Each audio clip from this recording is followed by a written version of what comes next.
Hello guys, welcome back to Quezon Backyard Farm, no? So ngayong araw na to, mayroong bibili sa ating mga Rhode Island Red na breeders. So 5 yung bibili ng ating kliyente, ha?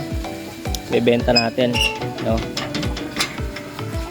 So ito yung ating rooster. Kasi ito yung mga hen natin na bebenta natin. So 4 na hen, isang rooster ang bibili ni Sir, no? So antayin natin siya ngayon at papunta na raw. So yan.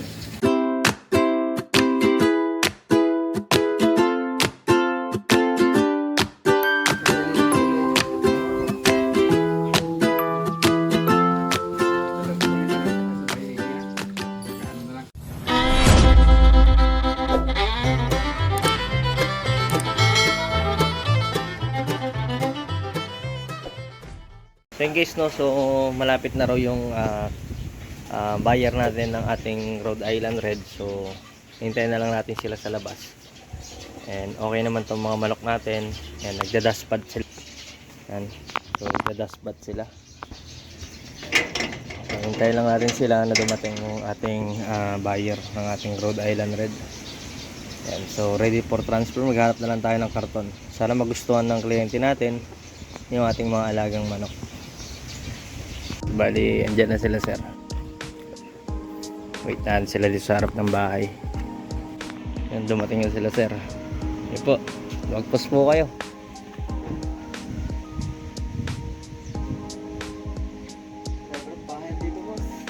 Madami na dito.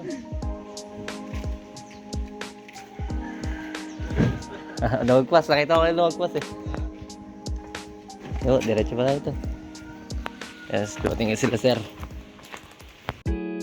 So yun guys, yung makikita nyo ngayon guys na nagre-ready na ako ng karton para sa ating paglalagyan natin ng manok, no.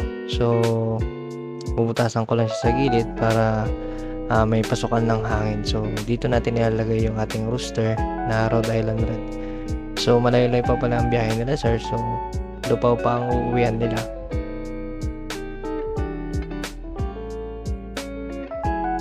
So first time nga pala nila mag-alaga ng heritage chicken, no. So napagpasya nila na dito sa atin bumili. So bibigyan natin sila ng magandang breeder para makasimula si sir ng so yung bibigyan natin sa kanilang breeder ay yung nangingitlog na. So hindi na mahihirapan magparami pa si sir.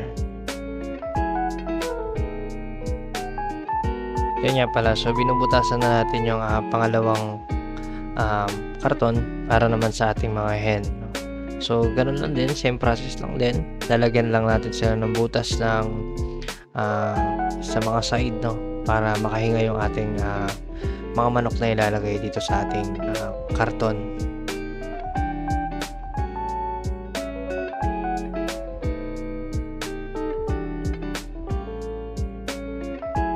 So yun guys, papasok na ako para kunin yung ating rooster at ilalagay na natin siya sa karton, no.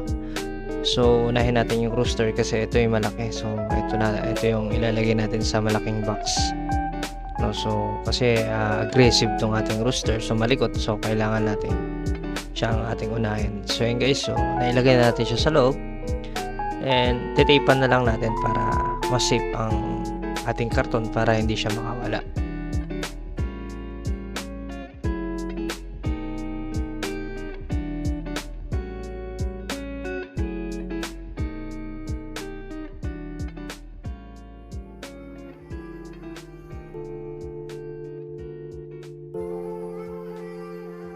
So yun guys, no, titipan din natin ng patagilid para talagang siguradong safe yung ating manok, no.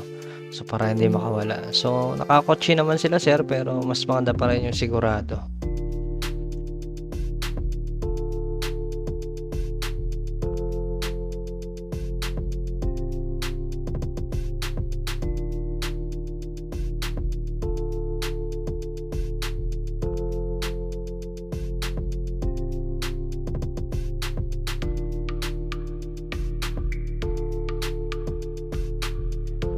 So ngayon guys, yung hen naman ang huliin natin, no, para mailagay natin sa karton and para i-box na rin natin sila. So napili naman na ni sir kung ano yung mga hen na kukunin niya para sa kanyang breeding.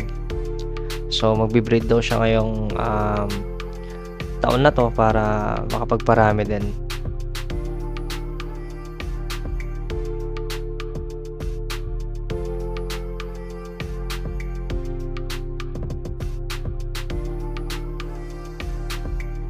So yun nga guys, no, tumulong na ang aking father sa paghuli ng mga hen, no. So nakawala sila sa ating kulungan. So yan, tinutulungan na tayo ng ang aking ama. Yan, para madaling matapos, no. So 4 kasing hen yung ating kailangang i-box. So nakakadalawang hen pa lang tayo. So pangatlo pa lang yung hen na yun. So yan. So kumuha pa nga pala ako ng isang box. So nanghingi ako sa kapitbahay. So ito na yung last na hen na ibabox natin, no. So inuli ko na. Then lalagyan na natin sa box. And so nung tinry ko kasi siya, so mukhang maliit yung box. So napag-isipan namin na sa box na lang ng rooster din ilagay. So mas malaki yun. So magkakasya silang dalawa doon. So yung pag-isip-isipan namin ng aking father na pagsamahin na lang yung rooster tapos yung isang last hen natin na ilalagay sa box.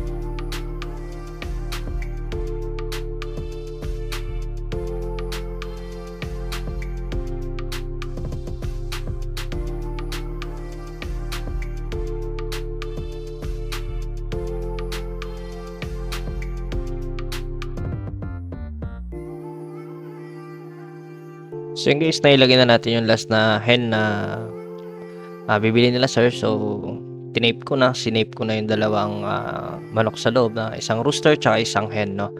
So ready na ang ating mga breeder na bibilin ni sir.